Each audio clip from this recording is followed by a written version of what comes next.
近日，朝鮮中央電視台播放的新聞中，金正恩親自到機場迎接在俄烏戰爭中陣亡的將士遺體，並舉行了隆重儀式，表彰赴俄參戰人員。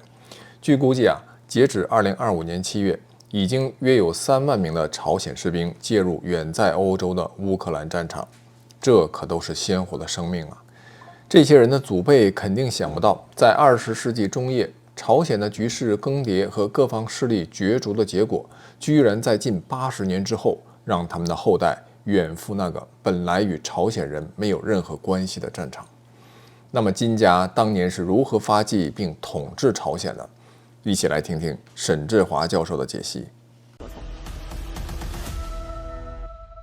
朝鮮和南朝鮮不一樣，南朝鮮呢，这美國人不搞民主，这就搞得就很亂。又左派了右派了，吵来吵去，那個議會沒完沒了。北朝鮮沒什麼議會，就一人說了算。所以呢，他秩序很快就整頓好了，經濟恢復啊什麼，那蘇聯人覺得放心了，所以他48年12月提出撤軍。我撤軍，你也要撤，就讓美國人也撤軍。當時美國還一個爛攤子呢，那個究竟誰來管什麼弄，他也弄不大清楚。就美國人猶豫不決，蘇聯自己撤了。所以48年底，蘇聯已經撤出了北朝鮮，留了500個軍事顧問。那麼他走了以後呢，到49年上半年，美國國防部就在研究這個問題。研究去呢，認為這個南朝鮮沒有什麼軍事上的戰略價值，駐軍呢毫無必要，撤。那麼到6月份呢就撤退。在這個時候，金日成跟李承晚呢都想自己呢來管理整個朝鮮半島，因為原來朝鮮的問題呢是聯合國這個和盟國呢曾經有過會議。就是1945年12月莫斯科會議，莫斯科會議決定什麼呢？決定托管，因為你朝鮮人呢，你原來一直都在日本人的管理下嘛，是吧？那個10年到30多年，沒有軍隊，也沒有什麼行政官員，他覺得你管理不了這個國家，所以先委託我們來管一管。那麼南方呢就成立了這個美國的軍政府。北方呢，這25集團軍成立一個民政府，實際上都是他們來這個組織南北朝鮮的人，逐步的來接管這個政權。開始，這個金日成並不是首選，原來有個叫曹婉植的，相當於孫中山這樣一個人物，就是在當時的這個朝鮮呢很有威望的一個愛國主義者。結果後來曹婉植呢堅決反對托管，說憑什麼我們朝鮮人不能自己管理自己，非要你來管？這個斯大林就很不高興，我好好把你扶起來，你還不聽話，下去就給。後來是怎麼就失蹤了？反正這個人現在鬧不清楚，我還沒有查到資料。然後他就讓25集團軍呢推薦一個人，推薦的就是金日成。這個電報有說金日成又年輕又能幹，而且原來呢，金日成原來在東北打游擊嘛，後來打敗了就跑到那個哈布洛夫斯克，你看那個最犄角那個地兒叫波利，跑那兒搞了一个，对，這省點事就這地兒，看見沒有？這兒蘇聯成立一個88旅，就是全是那些東北抗日被日本人打敗，後來跑了。然後他就也是45年這個9月份吧，大概蘇聯就派了一艘船叫普加喬夫號，就把他們大概有幾十名這個朝鮮官員就送到北朝鮮。那麼到46年呢，就把權力交給他。金日成這個人呢，是很年輕，那年32歲，野心很大，他很想呢立即統一這個朝鮮，所以49年3月份的時候，他第一次到莫斯科，就向斯大林提出来，我要统一整个朝鲜。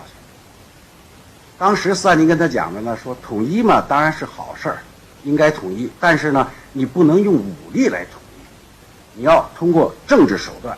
怎麼政治手段？你多搞點宣傳啊，講這個社會主義怎麼好，讓大家都走社會主義道路，都跟着你走，然後你再弄點游擊隊啊，在南方搗亂，哎，這樣裡應外合就行了。這話呢，這個誰就記在腦子裡了，他就回去了。回去以後啊，他就覺得這個北朝鮮，他30多年啊，他不是自己的管理這個國家嘛，所以他沒有軍隊，沒有軍隊，你想打仗怎麼打呀？他沒辦法。而且那會兒南朝鮮李承晚也嚷嚷要北進，所以他就派了一個人，這個人叫金一，是朝鮮人民軍總政治部主任，就到北平。那會兒呢，毛啊剛進北平，還沒進，他在郊區，在那個雙清別墅啊，這個香山那兒，金一就去了。跟毛主要談了個什麼問題呢？啊，他首先說的是，我們要解放這個南朝鮮。毛說好啊，解放南朝鮮好。這個槍桿子裡面出政權嘛啊，但是你現在不能打，哎，你要統一，你得先等我統一完了。4月份，那個解放軍還沒過長江呢，剛剛過，因為他是4月大概25號，咱們是4月20號過長江，大概4月25號。說你等我這兒統一完了，我把部隊往北邊一調，幫着你，很快就能解決問題，沒問題。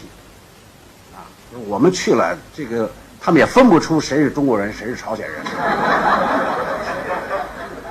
但你現在不行。後來他說，那麼第二個問題，說現在呢，南朝鮮如果要打我們沒有任何防禦力量，怎麼辦？他說你們解放軍部隊裡頭有很多朝鮮人，能不能讓我帶回去？這個事情啊，原來嚷嚷的非常厲害，就是過去這個檔案沒解密的時候，原來就是西方的學者都認為朝鮮戰爭是毛澤東跟金日成還有斯大林他們共同策劃的。一個主要的論據就是，早在49年，中國就把部隊派進了朝鮮。其實呢，不是這麼回事，它是這樣子，因為朝鮮呢，它被日本那個吞併了以後呢，大量的移民到中國東北，大概在2戰以前呢，已經有200多萬人了，啊，那麼這200多萬人呢，後來參加這個抗日聯軍也有，然後把日本打敗了以後呢，很多人呢就參加了林彪的這個東北野戰軍，後來叫四野。那麼在四野裡頭呢，大概有4萬多人都是朝鮮人。這個朝鮮人呢，當時呢就是中國那會兒也亂，打內戰什麼的，所以大部分都是雙重國籍，啊，他也沒有正式加入中國國籍，也沒有，反正是比較混亂的，也沒有說是放棄朝鮮國籍。這個事情大概一直到1952年、53年，我看了個文件才讓你反正你選擇一個，要不然你就中國國籍，要不然你就回去。後來一部分人回去，大部分人留在中國，這是這個朝鮮戰爭爆發以後的事情。所以當時呢，就叫朝鮮族人或者叫朝鮮籍人，啊，就朝鮮族部隊吧。毛跟這個金一說現在呢，有2個師留在東北，一個是164師，一個166師，一個在瀋陽，一個在長春。說這2支部隊呢，你可以帶回去。我給這個高崗寫封信。還有一部分人呢，說林彪已經帶走了，帶到這個南方去了。這個等我們這個戰事結束以後，你也可以拿走，你也可以帶走。這樣子，這個到7月份的時候，這2個師就是方虎山的師和叫李什麼那個師長，這2個師呢就帶着全副武裝就回去了。後來這2個師確實構成了朝鮮人民軍的主力部隊，啊。但是當時呢，並沒有談到朝鮮戰爭的問題。從我看這個文件上看，主要是他擔心這個李承晚要往北打，他沒有防禦力量。這個事情呢就過去。等到6月份美國撤軍以後，49年6月美國一撤軍，這個金日成覺得機會來了，啊，所以9月份，他和這個蘇聯駐朝鮮大使叫史蒂科夫这个人呢，策劃了一個這個計劃，叫翁京半島作戰計劃。翁京半島在哪兒呢？看啊，這圖太小了，反正啊就在這個地方。就在38線的那個附近，它有一小部分突出的地方。金日成的設想呢是這樣：我沿着38線把部隊呢全面鋪開，但是先不動，我先打翁京半島。如果我打了翁京半島，美國沒有什麼反應，或者國際上也沒有太多的這個反應，我軍事進展也順利的話，那我全線出擊。一舉拿下南朝鮮。這個方案呢，這個史蒂科夫是同意了，所以他就轉遞莫斯科。那我看到至少有討論了好幾次，這個究竟怎麼辦？最後呢，我看有3個這個文稿，就是政治局會議做的這個決定，後來委託這個葛羅米科呢去起草。最後他們發出的這個文稿呢是這麼個意思，說這個蘇共中央討論了這個問題以後，認為呢不能採取軍事行動解決朝鮮問題，啊，如果你這樣做呢，就引起美國的干預，就使遠東的局勢複雜化。怎麼辦呢？斯大林給他出了幾個主意：第一，還是多搞政治宣傳，啊；第二，多支持點游擊隊，啊，當時條件成熟的時候呢，通過選舉來這個實現統一。他認為現在呢條件不成熟，大體上這麼一個9月24號，把這個決議呢就發到這個北朝鮮。金日成看完以後大失所望啊，這個情緒非常不好。這個史蒂科夫電報轉告斯大林說，這個金日成情緒非常不好。那麼從9月份到12月份，在38線附近發生了幾起比較重大的衝突。實際上那個小衝突大概有2000多起，啊，就是今天他放一槍，明天他打一炮。大的衝突，我看那個就是莫斯科跟那個平壤來往的電報，大概有那麼2次到3次，斯大林是發了脾氣了，痛斥這個蘇聯顧問，因為當時有蘇聯顧問有500多人吶，總顧問就是這個大使史蒂科夫。史蒂科夫因為他也是軍人，他原來是25集團軍的政治部主任，說留你們這些顧問在那幹什麼吃呢？發生這麼大的事兒，你們事先也不報告，事先也不阻止，事後也不報告。大概有一個消息，他可能是通過國防部那個情報局得到的情報，蘇聯顧問沒往莫斯科報，所以非常生氣，來來往往幾次電報。那麼這個時候呢，10月26號，我發現有一封電報是斯大林打給毛澤東的。他說：“你2天前的電報收到，2天前這個電報我是沒有看到，但是看這個意思嘛，能推測出來。他說，在朝鮮問題上，我完全同意你的意見，啊，金日成不能採取軍事手段解決統一的問題。說這個事情呢，你放心，由我來做工作，我找金日成談。這是我知道，他就是在12月之前，他跟毛的，也就是毛去莫斯科之前。”他們倆這個來往的一個電報。那麼最後一次談到這個問題，就是上次我講的12月16號，他們倆人在會談當中講到第一句話，他就問他有沒有戰爭，斯大林說不會有戰爭，那這你不打，金日成不打，不會有戰爭。哎，這個然後就到了1月份。事情就發生在這1個月之內。1月17號發生了一件事，1月17號呢，是當時這個朝鮮駐華大使李周淵要赴任呢，就在中國使館呢給他弄個歡送會吧，工作午餐。那麼金日成也去了，史蒂科夫蘇聯大使都去。金日成爱喝酒啊，这个饭還沒吃多少，他喝多了，喝啊這醉醺醺的，一把就拉住這個史蒂科夫的手，啊，這都是不是我編的，這都是電報裡寫的。他一把拉住史蒂科夫的手，說：“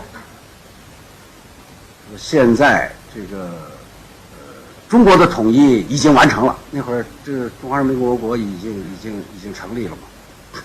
說剩下現在就剩下我了。那個南朝鮮幾千萬勞動人民正在水深火熱之中，他們等着我去解放。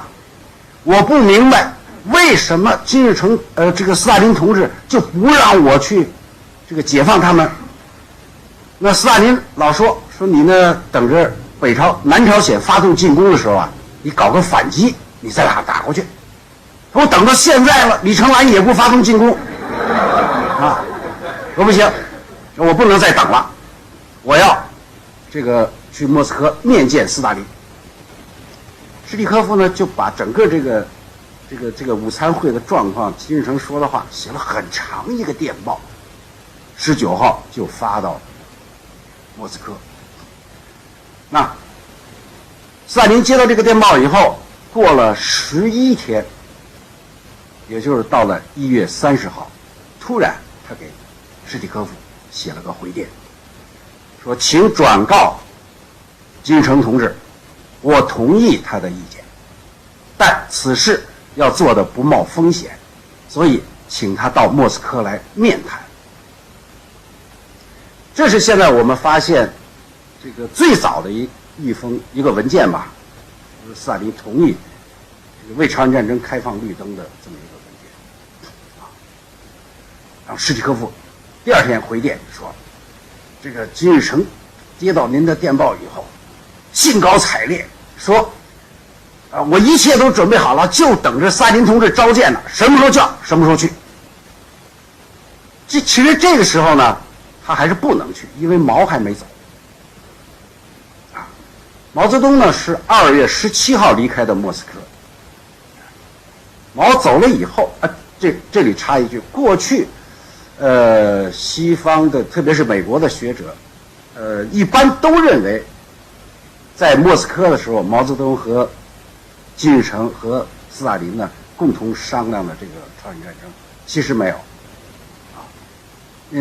往後你會知道，毛不知道這件事兒，他就走了。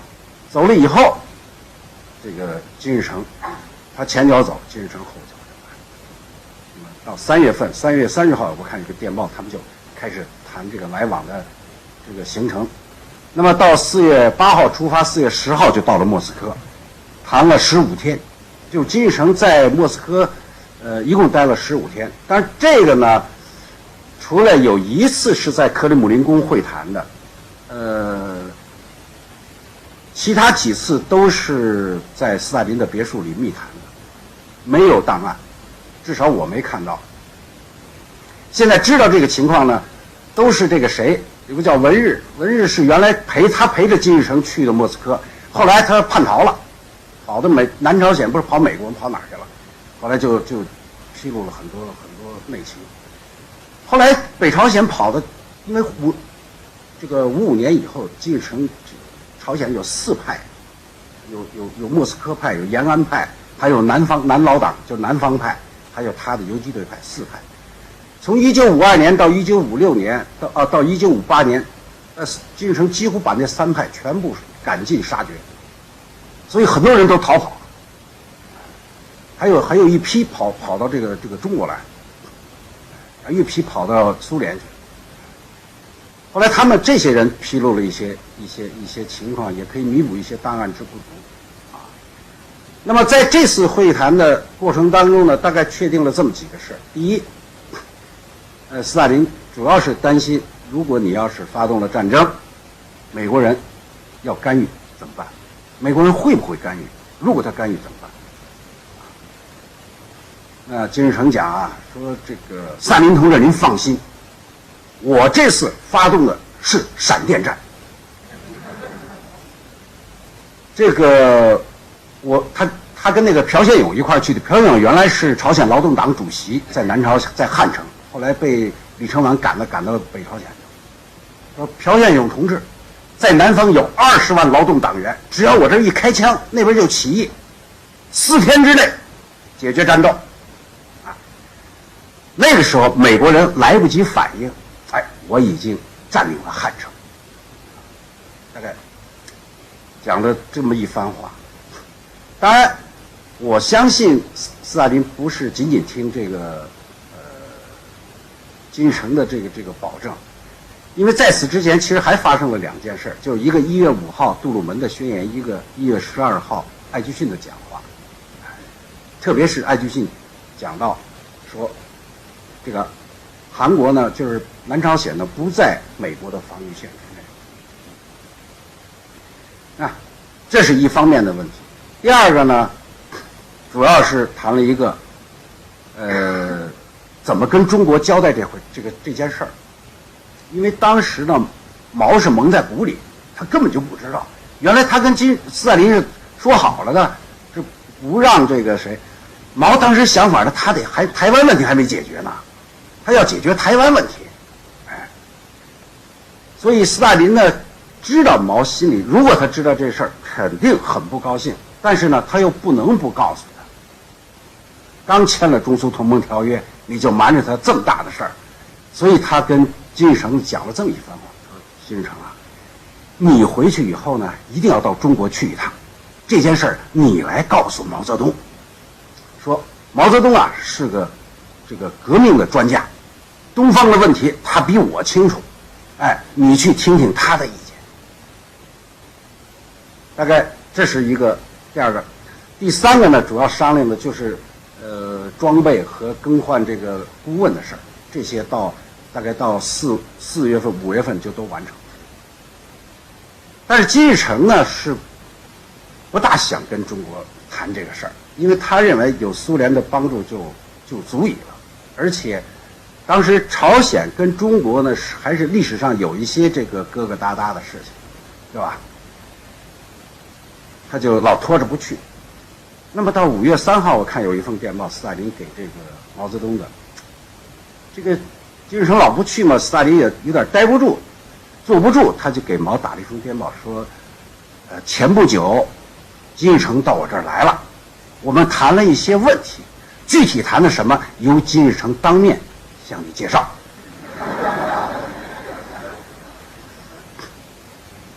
到了12號。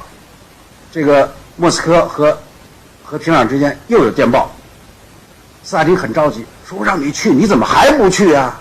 啊，你趕快去！這麼13號晚上，金日成就到了北京。當晚雙方進行這個會談，一談就談崩了。啊，金城說呢，說我啊最近剛從莫斯科回來。這個斯大林同志已經同意我們的作戰計劃了，啊，說我們馬上就要這個發動進攻。這個毛澤東說不對啊，說我也剛從莫斯科回來，斯大林沒跟我說這事兒啊。確實你先走的，你走了以後我才去的。這個會談就停止了。晚上11點半，周恩來召見這個羅申。哎，就問他說：“這個金日成來了，說了這麼一番話。我們這個主席呢，讓我核實一下，你現在立即給斯大林打電報，問問是不是這麼回事。”啊，這個電報就打過去。14號，斯大林回電，請轉告毛澤東同志，啊，這個菲利波夫同志就是斯大林了，啊，這個因為國際。這個局勢發生了變化，菲利波夫同志同意朝鮮同志的意見，但是這件事情呢，還是要經過這個毛澤東同志和中共中央的統一。如果你們認為现在不合適的话，那麼朝鮮的統一和人民的解放就要推遲，具體怎麼辦，你們自己商谈。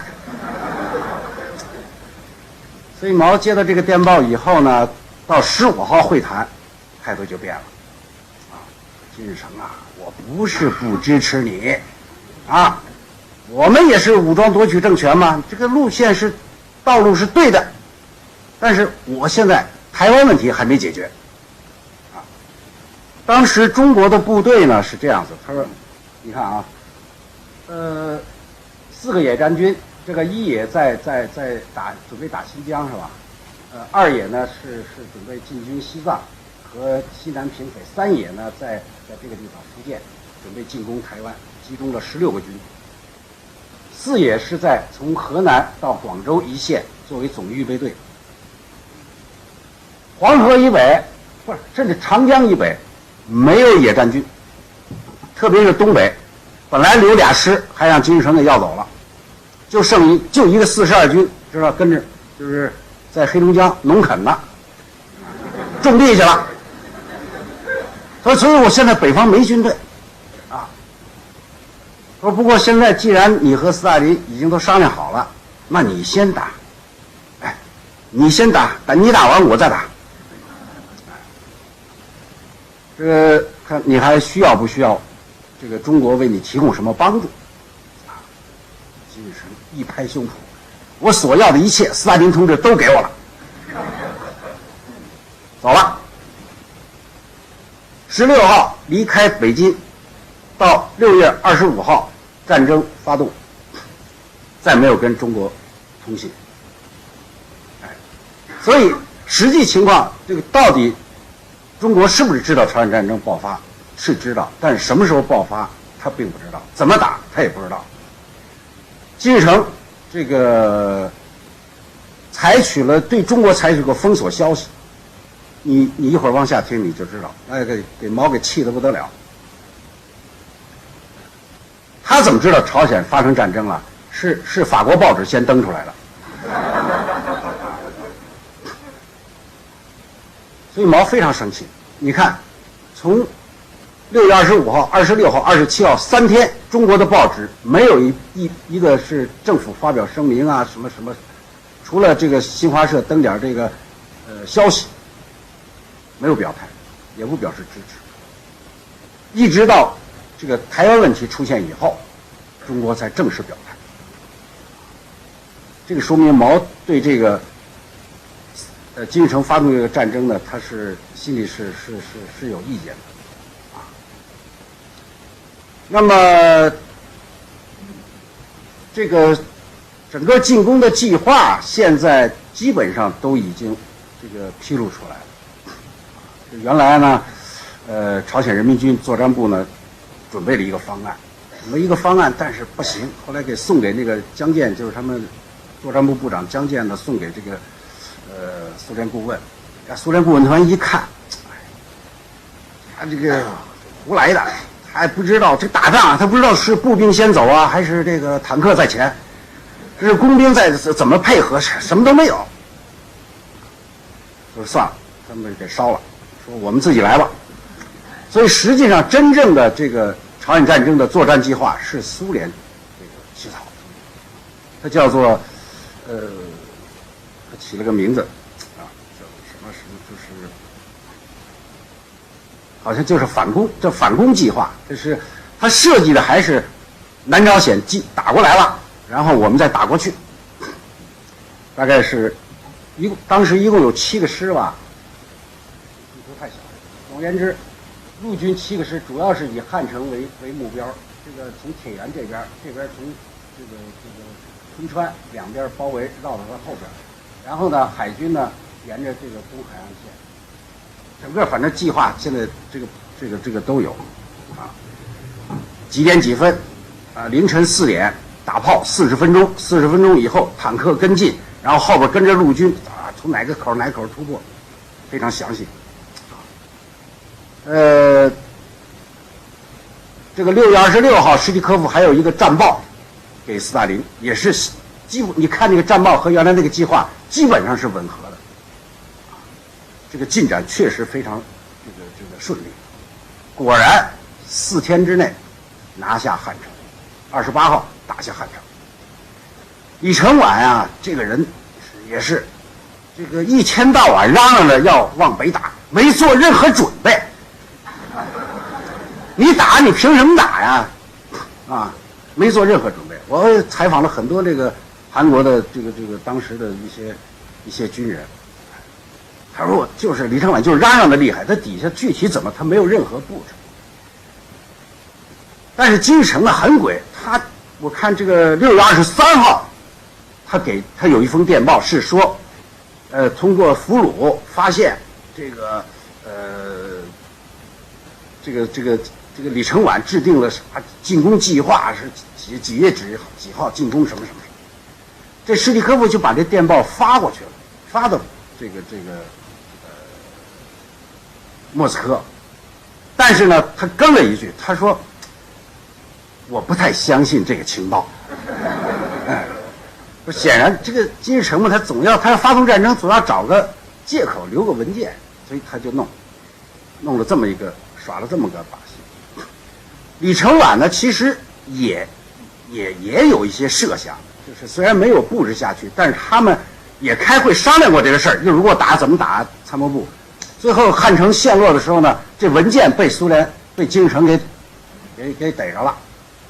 繳獲了以後，這不後來就報紙上登嘛，說你這場戰爭為什麼說是李承晚發動的？你看那會兒他們就做計劃。但是其實現在你要懂得軍事史，你知道這計劃什麼都有，有進攻的，有撤退的，還有各種預案，到底要實行什麼，這才是這個真正比較重要的。那麼拿下漢城以後呢，這個金日成就得意洋洋地給斯大林又發了一封電報，說現在漢城已在我的掌握之中，我們準備2天以後召開慶功大會，希望這個我已經把總部設在漢城，希望這個蘇聯顧問團的總部也遷至漢城。這個蘇聯顧問呢很有意思，他這個朝鮮呢當時人民軍一共7個師吧，陸軍。從排長以上，1對1的，一個排長，一個顧問，一個連長，一個顧問，一個營長，反正一直到總參，這個作戰部等等。所以實際上在戰爭發生之前，在38線以北的所有軍事行動，實際上是蘇聯在操縱。但斯大林有一條，不能過38線，這部隊一打到38線。蘇聯顧問全部停下，讓他們自己過去打。我看有個電報很有意思，這個當時呢，就是誰啊？就是蘇聯給了金日成呢，這個3000輛汽車。這汽車有了，他沒司機呀。斯大林就打一電報，這金日成發個電報給斯大林同志，斯大林同志，您能不能給我們派點司機過來？斯大林說這不行，我可以你們派人來，我教你們，幾天就會，你們自己。還有一個電報，這個6月20號，一個電報就是他給了一艘這個炮艇啊，不知道什麼軍艦，總而言之是開到這個圓山港了，也是沒有駕駛員，他不會開這軍艦，就是說你給我派10個顧問和這個領航員呀等等。這個斯大林也是回了個電，說不行，我一個人都不能給你派，你派人來學，我教你可以，所以他呢對這個就是蘇聯人不能過這個38線呢是卡得很嚴的。那麼這次接到這個金日成這個電報呢，斯大林就很不高興，馬上回了個電報說呀，拿下漢城呢並不說明戰爭已經結束。這個南朝鮮的軍隊都讓你給趕到往南跑啊，你並沒有消滅多少部隊，我勸你啊，趕快組織部隊向南追擊，別開什麼慶功會了，說我那個蘇聯顧問團呢也不會到漢城。這樣子，這個金日成一想，對啊，還得追呢。這玩意儿他没，因為他没有消灭多少部队，那个南朝鮮軍隊都跑了，所以組織這個南北兩個軍團沿這個東西海岸線南下追擊。追的過程當中呢，又出事兒了。這不是蘇聯顧問都停在這個三八線以北了嗎？所以他這個軍隊往南追的時候，這個指揮員全亂了，是這個軍長找不着師長，師長找不着團長，哎呀，整個部隊就亂了。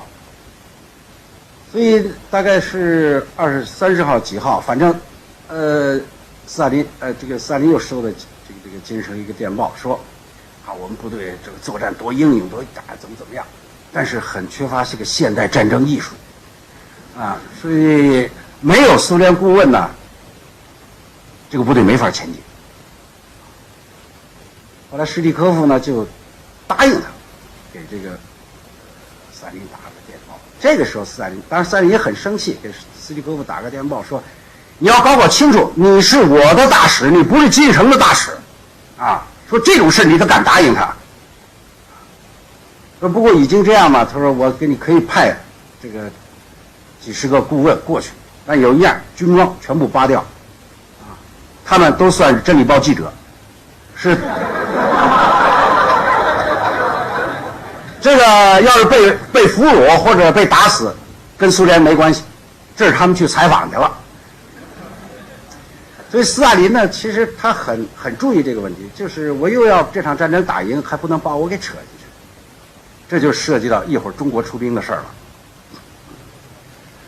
那麼這個時候，部隊進展就比較迅速，但是呢，美國參戰了。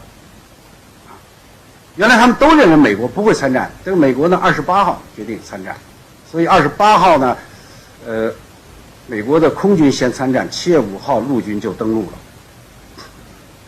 杜魯門還發表一個宣言，啊，什麼呢？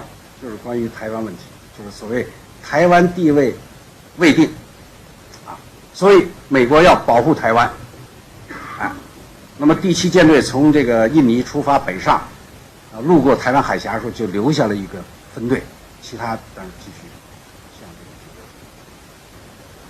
北朝鮮進軍。那麼美國的參戰呢，確實起了很大的作用，因為美國一參戰以後，整個空中全被美國人控制了，啊，雖然地面上它還是處於劣勢，但是這個後勤補給什麼等等運輸線就破壞得非常厲害。戰爭呢到8月20號進入這個交織的狀態，就在這個地方，釜山，看到釜山。這條江叫洛東江，原來還守了一下洛東江，後來洛東江也沒守住，就剩釜山一圈了。所以這個時候呢，這個誰啊，麥克阿瑟設想了一個這個仁川登陸。這個仁川登陸啊，成功的機會是很少很少。有美國軍事專家呢寫過書說，在仁川要軍事登陸，成功的幾率5000分之一。為什麼？我去過這個仁川這地兒，它這個海岸線呀，它那個就是海水特別淺，所以它非得退大潮，就漲大潮的時候，這個軍艦才能靠近海岸，而且呢，只有2個小時。2個小時你要登陸不成功，這個海水一退，這個船就所有船都得擱淺在沙灘上。那不就成了活靶子？所以美國國防部從上到下沒有一個人同意他的作戰計劃。但是麥克阿瑟這個人，這個非常犟，他就要這個作戰計劃，是誰也拗不過他，他就集中了7萬人。9月15號，結果是一舉成功。其實呢，這件事兒，就我看的材料，至少有3次毛澤東提醒過這個金日成，直接的電報，還有通過這個倪志亮蘇聯大使，不是中國大使，還有通過蘇聯人，有3個文件能夠證明毛澤東曾經跟他說過，說你啊，現在戰線推得這麼長，說你要注意後方，特別是有2個地方你要防守，一個是仁川，一個是元山，就是它東西兩岸的那个有2個港口。就是，金日成不听。後來我問過柴成文，因為當時柴成文呢去了，我說為什麼金日成這個不聽？他說主要2原因，一個呢，金日成認為美國沒可能這麼快組織起部隊來；第二個呢，他也分不出部隊，就是他南方打得很緊，所以他是想賭，我在你沒有側後登陸之前，我先把這個釜山拿下。戰爭就結束了。那麼毛呢，其實這會兒呢就想出兵了。我們現在看到的這個幾次，從7月份組織東北邊防軍，毛就說8月5號集結結束，這個做出動準備，到這個9月份，後來又推遲，因為8月5號也是剛集結，但是實際上這個部隊的裝備什麼都沒有落實，又推遲到9月。特別是仁川登陸以後，這個高崗親自到13兵團做的動員，都讓部隊全部換上朝鮮軍裝，準備出動，但就是沒有得到金日成的允許。毛呢當時設想的是，你往南打，我給你守着後邊，這個戰爭結束。趕快結束，完了我還得打那個台灣呢，這個金日成呢就是不讓去，不但不讓去，什麼消息封鎖。我看到有2封電報是周恩來打給斯大林的，他就抱怨說這個，你讓我們幫助朝鮮人，他們現在什麼情況也不跟我們講，我們怎麼幫助他？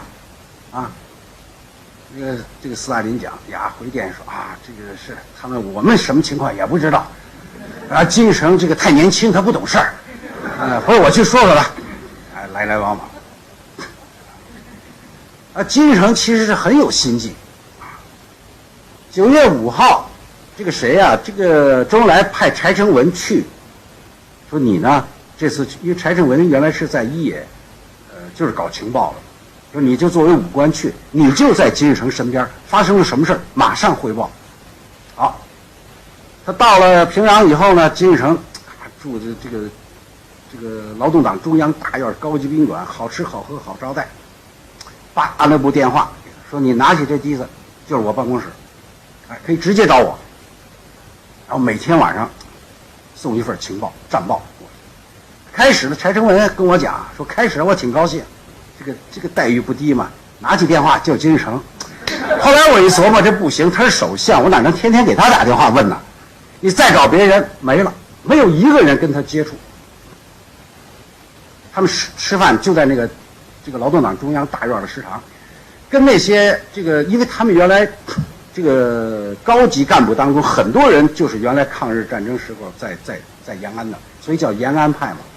包括什麼內務部的部長、社會部的部長等等，都是。但所有這些人沒有一個人敢跟他說話，見了面扭臉就走。後來徐輝告訴他，徐輝就是內務部部長，徐輝說，首相有指示，不得跟你多談。所以你看，你不要怪大家，因為他們平常在延安都很熟的人，誰都不敢跟他說話。結果弄得。再說那個戰報，他開始挺高興，過2天明白了，金日成頭天晚上給我的都是第2天早上的廣播稿，所以你看2月3號他回來述職這個中央軍委開會的時候，聶榮臻大罵說：“這個柴成文你搞的什麼情報？我們都看到報紙上都有，這金日成給我的就這個，封鎖消息。他主要是不想讓。”這個中國參與這場戰爭。那麼仁川登陸以後呢，情況立刻發生了變化。你想，人家7萬人登陸，仁川港只有1個連守衛，所以3下5除2就登陆成功，而且一登陆成功，馬上兵分2路，一個北進打這個漢城，一個就包圍了整個洛東江的部隊。這下，這個金日成一下陷入了危機。他40萬軍隊在這個南方的，沒有整建制撤回來了，全部被打散了。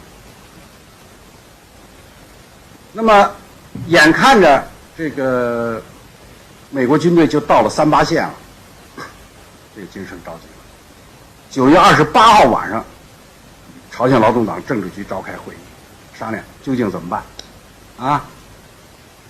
商量來商量去，說這個趕快先給金日成打個電，不是先給斯大林打個電報吧。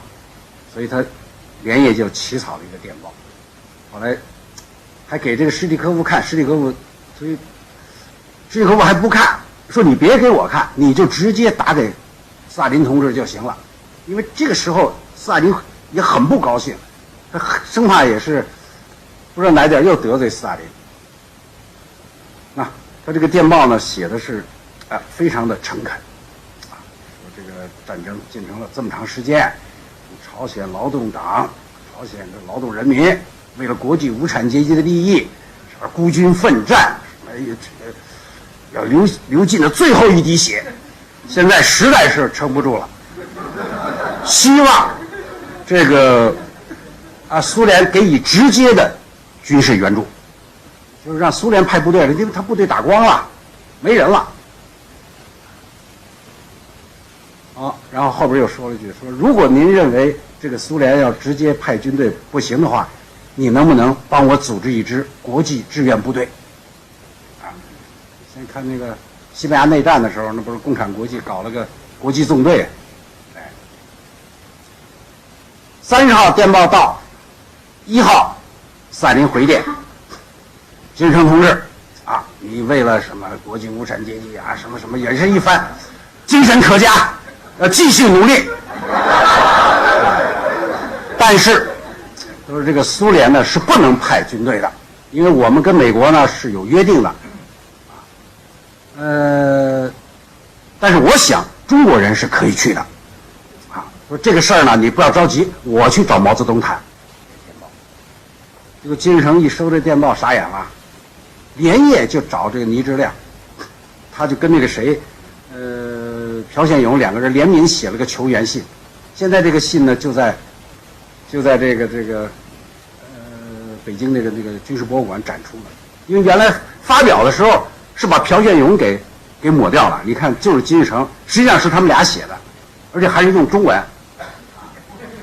金日成中文很好啊，為什麼呢？因為朴憲勇後來就當了替罪羊了，給槍斃了。金日成說這戰爭為什麼打敗，都是你勾結美帝國主義，背後搞了我一家伙，結果就把這個朴憲勇給槍斃了。所以後來你看那文件，他們公開的文件，原來包括咱们沒有朴憲勇，實際上他們2個人。那麼10月1號呢，斯大林同時給毛打了一封電報，說希望，就是說你不是準備好了一支部隊嗎？這個我看現在是可以出動的，可以出動了。說這個現在已經到了最關鍵的時候，請你立即派部隊過江，這個援助朝鮮。這就是10月1號的電報。那麼10月1號呢？毛正在天安門城樓這檢閱呢，一下接着這個電報，當場寫了個回電，說這個我立即派部隊參戰第一波第一批部隊去3個軍是幾月幾號是10月15號出動，第2批部隊在3個軍什麼時候出動。然後後邊又拉了一個，但是我這個說中國呢缺乏武器裝備，拉了個很長的單子。這個文件呢就登在1987年出版這個建國以來毛文稿上第1卷，但是後邊那個武器裝備的單子沒有，前的那段有。所以很多人呢都認為這個時候中國就決定出兵了，其實不對。1995年12月25號，《華盛頓郵報》突然登了條消息，說俄國檔案館發現一封電報，也是10月2號，也是毛澤東給斯大林的電報，說中國不能出兵，有什麼困難啊？什麼戰爭剛結束，什麼經濟恢復，又是什麼民主黨派不想打仗等等，武器裝備不行啊，說了好多。總而言之，中國現在不能出兵。這個事兒曾經在史學界就是轟動一時啊，因為2封電報同一天的，都是毛澤東給斯大林，一個說出兵，一個說不出兵。後來經過調查，我也是找了中央文獻檔案館，找了很多人，後來跟這個金崇吉，因為他編的這個建國以來毛文稿，後來確定是個什麼情況呢？就是毛寫的這個電報以後啊，他沒發出去，就搁在辦公桌上。那麼当然後來就當作檔案就給收进去了。那麼實際情況呢是這樣子，就是10月1號，毛寫完電報以後呢，跟这個劉少奇、周恩來幾個人商量這事兒，說這個因為出兵啊，出國作戰畢竟是個大事兒。結果大家說還是要慎重一下，說是不是明天開個書記處擴大會議？好，這個2號一開擴大會議，大家都反對，說現在怎麼能出兵呢？當然，會議的內容我們現在不清楚，就是你像那个聂荣臻呢，當時在京的一些軍事領導人的回憶錄裡寫的這個情況，就是大家都認為這個。現在出兵不行，你也打不贏，啊，這個而且容易把戰火引到中國來，所以呢，就決定先不出兵。那麼什麼說4號、5號召開政治局擴大會議，再商量。那麼斯大林那邊等着信兒呢，所以當天晚上，這個毛呢就召見羅申，跟他說了那麼一番話，說中國暫時不能出兵。後來我找到這個電報，他後邊還有一句，其實他說的是這不是最後決定，啊，我們還要開會商量。這就是10月2號這2封電報的爭論。後來到了什麼時候呢？到了4號下午，這個彭德懷到了懷仁堂，因為本來說是4號開會，但是彭德懷這個因為飛機的原因他晚到了。一到會場以後，一看情況不一樣，大家都這個情緒非常低沉，也不說話。所以你看彭德懷自述裡講，他說我也沒法講，我都不知道什麼事，因為原來他以為是開發大西北呢，弄一大堆那個圖紙來了，到時候一看不是打仗，啊，他不知道怎麼回事。晚上回去住那個北京飯店6樓，張学去說老彭啊。告訴你怎麼回事，他就把這事兒咔一說，說完說明天主席要單獨接見你，你好好考慮考慮，到底能不能出兵。彭德懷那一夜就沒睡着，翻過來調過去，琢磨第二天早上9點直奔豐德園。一見面，毛就說：“老彭，我就問你一句，你說能不能出兵？”彭德懷呢說了這麼一句。他說：“如果蘇聯要是完全撒手，不管，我們也不要管。如果蘇聯呢半撒手，就是他能援助，他不出兵，但是他能援助呢，說那我們跟美國人還有一搏，就還可以跟美國人拼一拼。”毛澤東一拍桌子：“就這句話，你現在晚上到會上去講去。”下午，這個。所以10月5號下午，彭德懷在這個政治局擴大會議有一番激昂慷慨的講話，就是所謂打爛了再建設那一套，這都是公開的，報上都登過，啊，哎，就決定這個出兵了。但是出兵呢，雖然決定了，這個毛呢並沒有告訴斯大林，啊，為什麼呢？這裡還有一個蘇聯到底什麼方式參戰沒定下來，他原來說。其實7月2號，我看最早的是7月2號，这个羅申就跟周恩來有個談話記錄。羅申的意思就是我們出動空軍援助，你們趕快準備陸軍。這是美國剛宣布參戰以後，斯大林就估計到這個形勢要複雜，就做了這麼一番設想。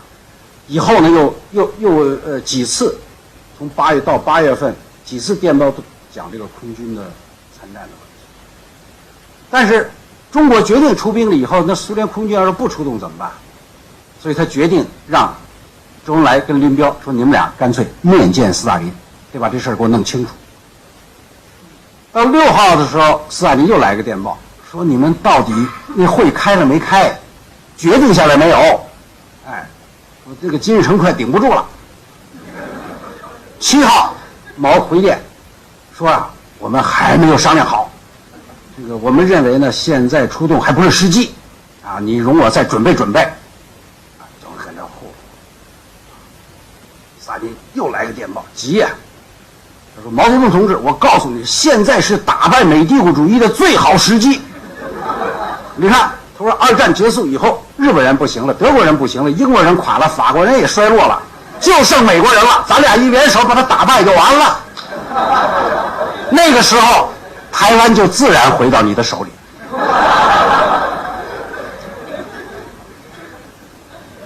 這個，哎，這電報就是這麼寫的。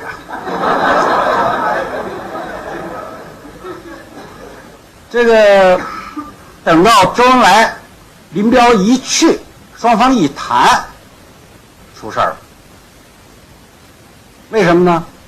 他們談了半天，當然那個周恩來的意思，實際上他知道中國已經10月5號已經決定出兵，而且6號國防會議也開了，8號命令都下了，組織這個志願軍，誰是司令什麼什麼什麼，誰司令員誰政委的，但是他不能跟蘇聯說。他只能跟他說：“哎呀，我們現在真的非常困難，啊，怎麼樣？我們出兵呢，啊是有條件的。第一，就是蘇聯我們的裝備不行，這全套裝備蘇聯要配上。第二，我們出陸軍，蘇聯出空軍，你否則的話，我們對付不了，這個空中全是美國人。”斯大林的說呢，武器裝備沒問題，你要多少給多少，要什麼給什麼。啊，這個空軍吶，說我們還沒準備好，你們先去打，2個月到2個半月以後，等我們空軍準備好了再說。這周恩來何等聰明，一聽就不對勁兒，說那要這樣，恐怕就不行啊。那麼現在看到的這個記錄呢？不，這個黑海會談這個記錄現在是沒有，像一個有失責，都是當事人的回憶，一個失責的一個這個費德林，就是俄國那翻譯，大概因為跟後來的電報啊，是吻合的，所以11號2個人就聯名給毛發了個電報，說中蘇會談的結果決定放棄朝鮮，這個林彪出主意了，說這個。但是這個斯大林說啊，說你如果這樣的話，就讓金日成到瀋陽見個流亡政府。啊，林彪說千萬別來，說你讓這個金日成留在山裡頭打游擊。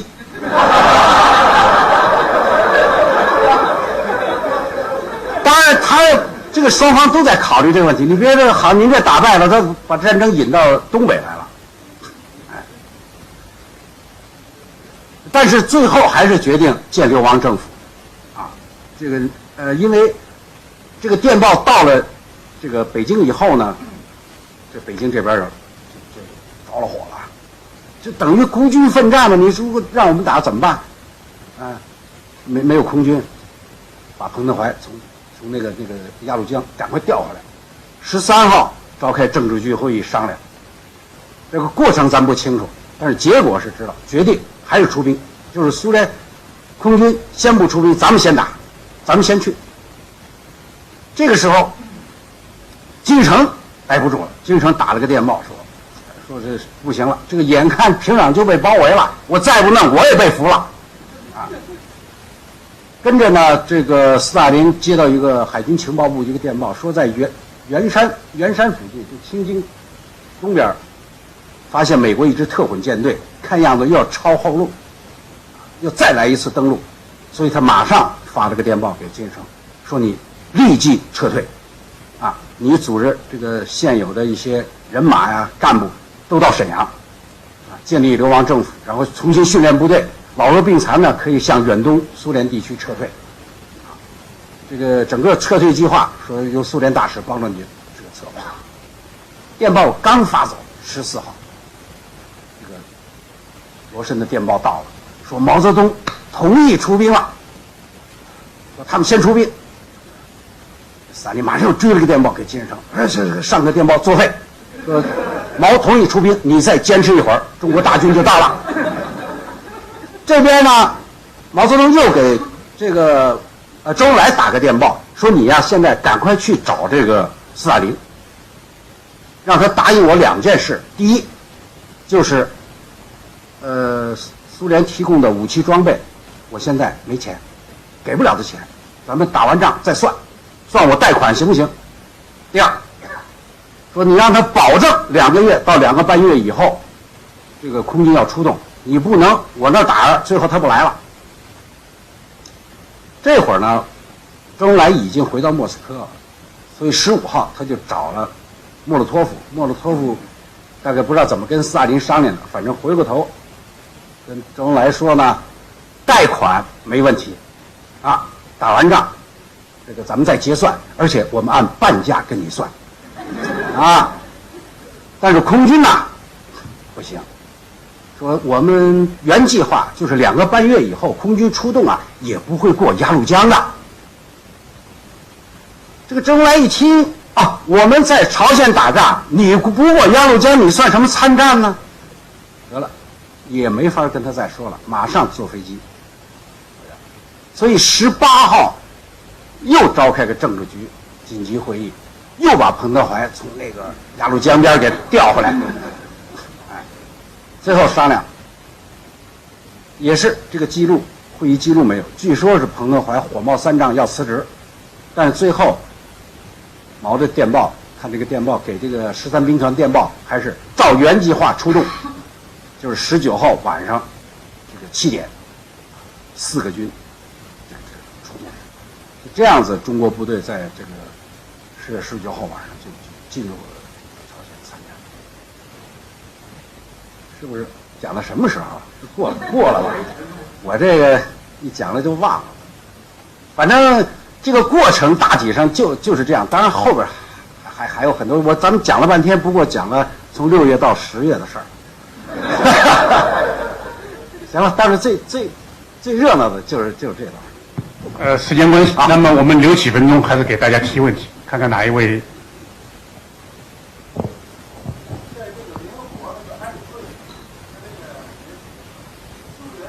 這個期權票，在這個投票的時候，是在打仗打到什麼時候的時候？是不是在美國人權登陸以前的事情？是不是？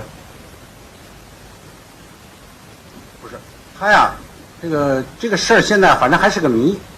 這事情大體上是這樣子，就是因為蘇聯退出安理會呢，是在中華人民共和國成立的時候，中蘇同盟條約談判，蘇聯要讓中國進入聯合國，但是美國反對，這個蔣介石，後來蘇聯就退出來了。後來朝鮮戰爭一爆發以後呢，聯合國緊急開會，後來確定是北朝鮮發動了進攻以後呢，就要組織聯合國軍。這個時候呢，這個蘇聯人還沒有回到安理會。曾經米高揚曾經勸過斯大林說，是不是咱們趕快回去？你到那兒可以發揮作用，實在不行，咱們就使用個否決票嘛。但是斯大林呢說不動，所以沒有這個安理會沒有回去，使得聯合國軍組成的這個決議呢順利通過。但是斯大林為什麼不回去？這個現在沒有任何材料說明。OK， 所以這個我問一個問題了，就是說，因為有一種說法，就是說這個不是我的說法，是我跟前面有人說法，就是這個整個是一個陰謀，這個陰謀就是斯大林要发动這個就是製造這個朝鮮戰爭，使得中國捲入去跟美國做一個對抗。因為對中國來說的話，中國當時就是說本來是中國的統一問題是第一，第二這個建設，經過那麼多年的內戰，是吧？本來是不要打一個國際戰爭的，但是為了使到这個中國不得不依附在這蘇聯這個集團裡面去，所以他故意挑動了一個朝鮮的戰爭，向中國跟美國來打。所以他為什麼蘇聯顧問不到那個三八線過去？為什麼空軍不要出動？為什麼聯合國他不要投這個反對票？這個都是完全是符合這樣子一種陰謀的這個理論。你對這個理論怎麼看法？我不贊成這種看法。我覺得這個斯大林沒有这麼一個精密的設計，這個是靠邏輯推出來的。照我的看法呢，這個事情它是一步一步往前走的。我專門寫過文章，你要在這兒要展開論述，得又1個鐘頭，咱就，反正你可以上網看看我寫的。我認為呢，這個他事先是想到過，如果不行要靠中國，這個是判斷是可以下的，因為有文件可以做這個證明。但並沒有是，他原來就想讓中國跟美國怎麼弄起来，因為中蘇同盟條約已經簽訂，不存在中國在跟美國和好的問題，從邏輯上這個是講不通的，而且呢，他也無法肯定中國就一定要參戰，所以中國為什麼參戰，這又是一個爭論不休的問題。因為就毛一個人參戰，大家都反對。如果毛不堅持到中國根本就不參戰，你不建一個流亡政府就建吧，就完了。所以他整個一個陰謀說是很難成立。我個人看法。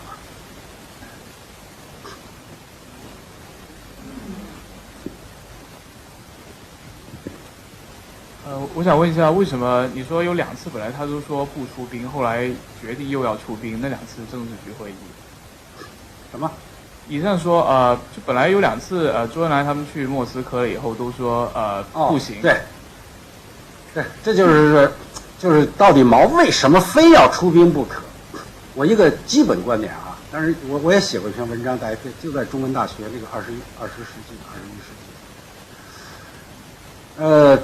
主要有這麼幾點考慮，就是所有中國領導人的考慮都是從國家和民族利益出發。他認為呢，中國這個時候不應該打又不一定能打贏，這是2個基本的論據。但是毛的看法跟他們完全不一樣，因為毛不是從中國的角度出發，他是從國際的角度出發。